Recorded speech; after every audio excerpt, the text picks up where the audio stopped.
അവർ പറഞ്ഞു ബ്ലീഡിങ് ഇത്രയായതുകൊണ്ട് ഞങ്ങൾ സ്റ്റിച്ച് ഇടത്തില്ലെന്ന്. അപ്പം ഞാൻ വിചാരിച്ചു ദൈവമേ എന്താ എടുക്കും, ആരുമില്ല സഹായത്തിന്. അങ്ങനെ നിൽക്കുന്ന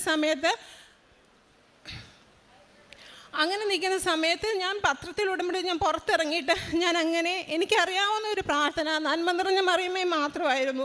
അത് പ്രാർത്ഥിച്ചുകൊണ്ടേയിരുന്നു. അങ്ങനെ പ്രാർത്ഥിച്ചതിന് ശേഷം ആഫ്റ്റർ CTക്ക് ശേഷം ഡോക്ടർ പറഞ്ഞു ഇൻറ്റേർണൽ ബ്ലീഡിങ് ഒന്നുമില്ല, നമുക്ക് സ്റ്റിച്ച് ഇടാമെന്ന്. ഏകദേശം ആ ഒരു സ്റ്റിച്ച് ഇട്ടതിന് ശേഷം ഓക്കെ നേഴ്സല്ലേ, ആഫ്റ്റർ 4 hours ഒരു ഒബ്സർവേഷൻ ഉണ്ട്, അതിന് ശേഷം നിങ്ങൾക്ക് ഡിസ്ചാർജ് ആവുമെന്ന്. ഏതൊരു ഹോസ്പിറ്റലും നമുക്കറിയാം ഒരു ഇത്രയും പുള്ളിക്കാരനെന്ന് വെച്ചാൽ ഫ്രണ്ടിലത്തെ 3 പല്ല് പോയി, എന്നിട്ട് 10 സ്റ്റിച്ച് ഉണ്ടായിരുന്നു. അതുപോലെ ആഴത്തിലുള്ള ഒരു വൂണ്ടായിരുന്നു.